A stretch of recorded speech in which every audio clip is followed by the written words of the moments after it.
Hey YouTube, it's the New York Half-Ass Prepper here. This is the third installment of my Back in the Day series. Back in my day, this is what we had for entertainment. This was it's a Betamax. It actually says Beta Hi-Fi on it. And it was it was the predecessor to the VCR, or the VHS VCR. VHS stood for Video Home System, and Beta was Sony's name. Sony came up with Beta, and JVC came up with VHS, and it sparked a format war, which is actually still studied today because it was very interesting to turn out. But anyway, they came out with these tapes. These were Beta tapes, and back in the old days, you used to have to go to a video store, and used to have to go rent your tapes, like Blockbuster. They didn't have Blockbuster then. It was before Blockbuster. It was usually mom and pops, and you would say, "Hey, I want the movie E.T., the extraterrestrial," and they'd say, "Okay, do you want that in VHS or Beta?"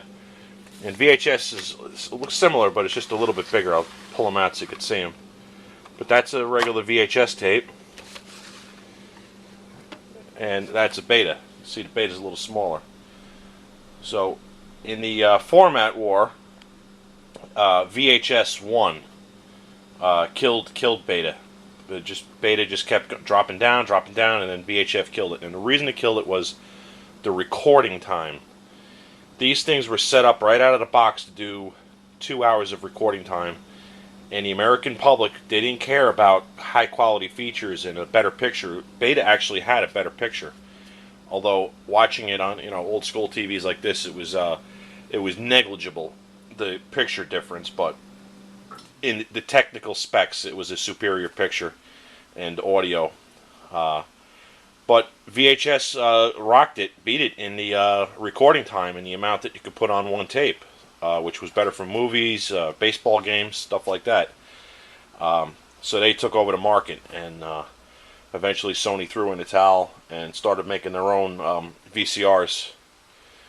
This thing is actually a VCR, but it works in the Beta format. And just like any other VCR, you pop the tape in there, a little door on there, and you play it. And you were actually able to record the on-air television. And this was your tuner. You had to set this up in advance. Usually you had an antenna up on the top of your house that received the television broadcast, and then you could set this up. There's a whole bunch of buttons and stuff in here that you could set a little timer, and you record your favorite show. Now, a lot of people never bothered with this. If they weren't standing there to put the thing on record, stuff never got recorded, but I used to use it all the time. When I was in high school, the David Letterman show just came out, and it was very popular. But it came on at like 12:30 at night. As a high school kid, I wasn't staying up that late. So I would set the VCR I'd set it for like 12 to like 3 in the morning, because sometimes it used to get preempted because of sports broadcasts and stuff. And I would come home from school at 2 o'clock, and I would watch the previous night's Letterman show. And it was pretty cool. And then these old VCRs had these little controls up here, these little tuners. And this switched it from VHF low to VHF high to UHF, this little thing here, and this little tool that you took out to make the switch. And then up here you had to fine tune each channel with this little screwdriver. You would dial it in, and then you would set these little buttons up, and you would have all your channels tuned in. It was very, very tedious. Now these TVs that go it's all digital and it's on air broadcast, and they're able to tune it all in themselves. But back in my day, you had to do it all by hand. It was kind of it sucked.